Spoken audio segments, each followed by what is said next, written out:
What's up guys, it's Tommy here and welcome to the Chelsea-Arsenal post-match analysis video. What did you think of the game? Do you think Chelsea deserved to win this one? And what does this mean for Arsenal's season? Because Arsenal are off to a horrendous start, losing 2 games out of 2 in the first 2 games of the Premier League season. But I think Arsenal shouldn't be too disappointed because they actually had chances to win this game and they lost to Man City and Chelsea, 2 of the toughest fixtures of the season. And both teams played a surprisingly open football. The first like 25 minutes it was all Chelsea, and Pedro and Morata scored 2 brilliant goals, and Chelsea even could have scored more goals in the first 25 minutes. But then Arsenal started, when they are 2-0 down, Arsenal really started to get into the game. They had nothing to lose, and this was a crazy first half because between the like 35th and the 45th minute, Arsenal had 2 goals plus 4 big clear-cut chances. I mean, how did Aubameyang at 1-0 missed a glorious chance. He blazes over the bar from like 8 or 9 yards out in front of goal.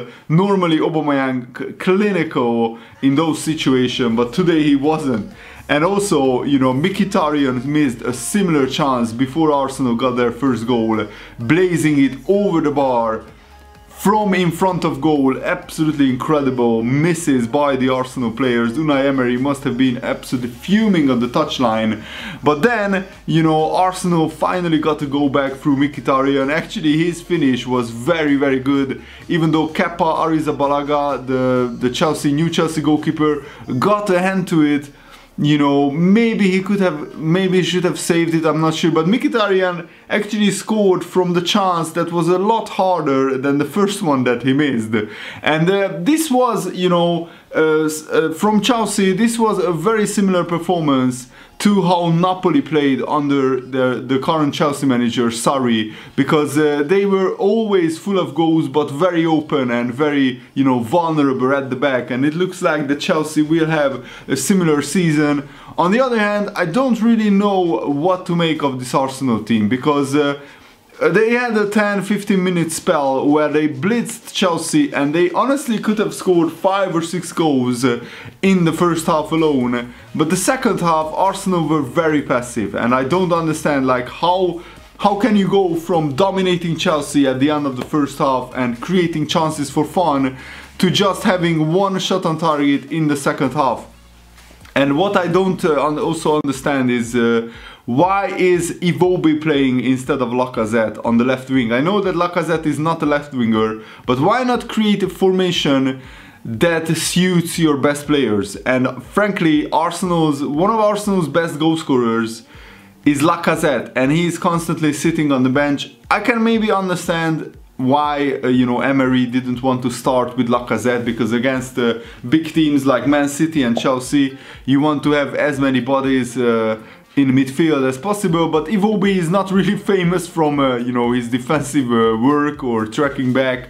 Maybe Emery thought that Lacazette wouldn't really defend even as much as Iwobi does, and that would leave Arsenal vulnerable at the back. But on the other hand, you know, the Arsenal players, like Iwobi, scored in the first half, so hats off to him. And maybe this is not the best time to mention Iwobi, but I would still have started Lacazette, because I think Lacazette and Aubameyang together could tear up almost any defense in the Premier League. And I just don't understand why, you know, Unai Emery doesn't start Lacazette. We shall wait and see what happens next week when Arsenal are playing a smaller side. And maybe against the smaller teams, you know, Unai Emery will start Lacazette and Aubameyang together. I honestly think that that would be Arsenal's best solution to their problems. And in the second half, it was so weird. Chelsea completely dominated the second half. There was a spell from Arsenal after actually Lacazette you know, came on, where they realized that they can attack this Chelsea team again, and they could have scored. But you know, having 15 shots, Chelsea, just in the second half, Actually, Arsenal had more shots than Chelsea in the first half. And in the second half, Chelsea had like 15 shots, Arsenal had 3, just 3 shots, just 1 on target.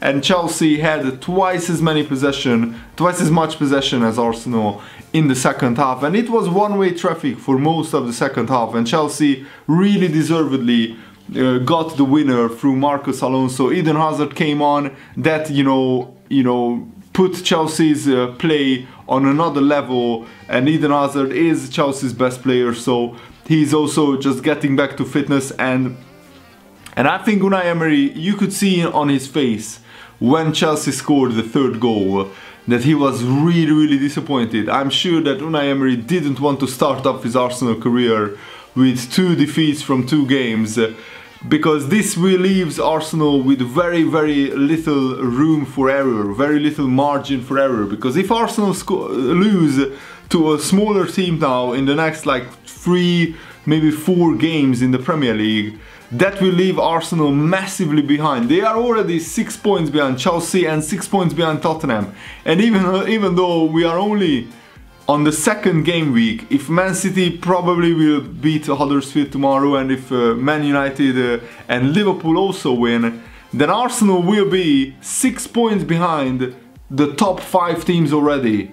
And that is a really bad position to be in. But let me know, guys, what do you think about this? I would love to hear your opinion, and I'm really looking forward to the rest of the game week. And by the way, I'm at my girlfriend's house, as you can see, so the regular uploads will return once I get back on Tuesday morning. I'll get back home, so stay tuned for that.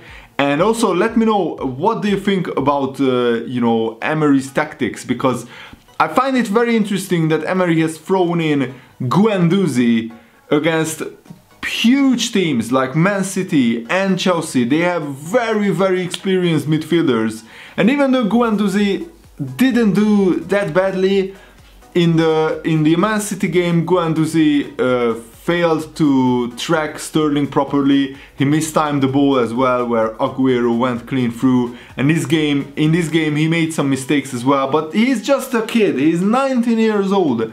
And on the other hand, Lucas Torreira, who's cost Arsenal an awful lot of money, is on the bench for 2 games in a row, even though he is also a defensive midfielder. This is what I don't really understand. Why wouldn't you start Torreira against teams like Man City and Arsenal and just ease Guendouzi into the side? Instead, he puts Guendouzi straight into the firing line, and Arsenal lose their first 2 games. Yes, it wasn't Guendouzi's fault alone, but you will never find out what would have happened if Torreira played. Maybe Arsenal could have done something in these games, but we will never find out.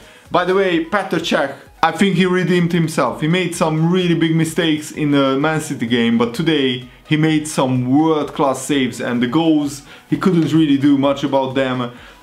He was pretty much exposed by the Arsenal defense.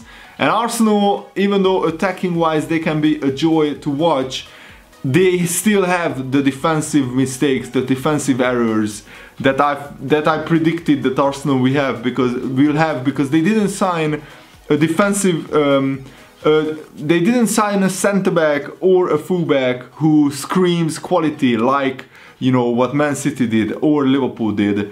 Man City signed, John Stones, Otamendi and Joan Laporte. Liverpool signed Van Dijk. On the other hand, Arsenal signed Lichtsteiner and other defenders which are not really like that top quality that the other top sides have in the top 6 in the Premier League. And Arsenal, yes, against fellow top 6 sides, Arsenal conceded 5 goals in 2 games, and they could have conceded a lot more today if Petr Cech wasn't on form, because Petr Cech, let me tell you, he made some outstanding saves today against Chelsea. So I'm still sticking by my prediction that Arsenal will not finish in the top 4. Arsenal, I think, will finish in 6th place. They look the weakest out of the top teams. On the other hand, Chelsea will score a lot of goals, but they will also concede a lot of goals because of Sarri's open, expensive type of football. But Chelsea's defense is much better than Arsenal's defense, and Chelsea still have N'Golo Kante and Jorginho, so they can shut up shop if they want. I'm still not convinced about David Luiz. It looks like David Luiz will be one of Chelsea's main defenders, and he can be prone to errors as well and prone to lapses of concentration, but we shall wait and see what you know, the rest of the season holds. It will be between Tottenham and Chelsea and maybe Man United, who finishes in 3rd and 4th at the moment. But the really awesome thing about the Premier League is that you very rarely can predict how the season will go. But these are just my observations from the first 2 game weeks of these 2 teams. So let me know, feel free to disagree with me in the comments below. And thanks for watching, guys. Have a nice day. See you later. Goodbye.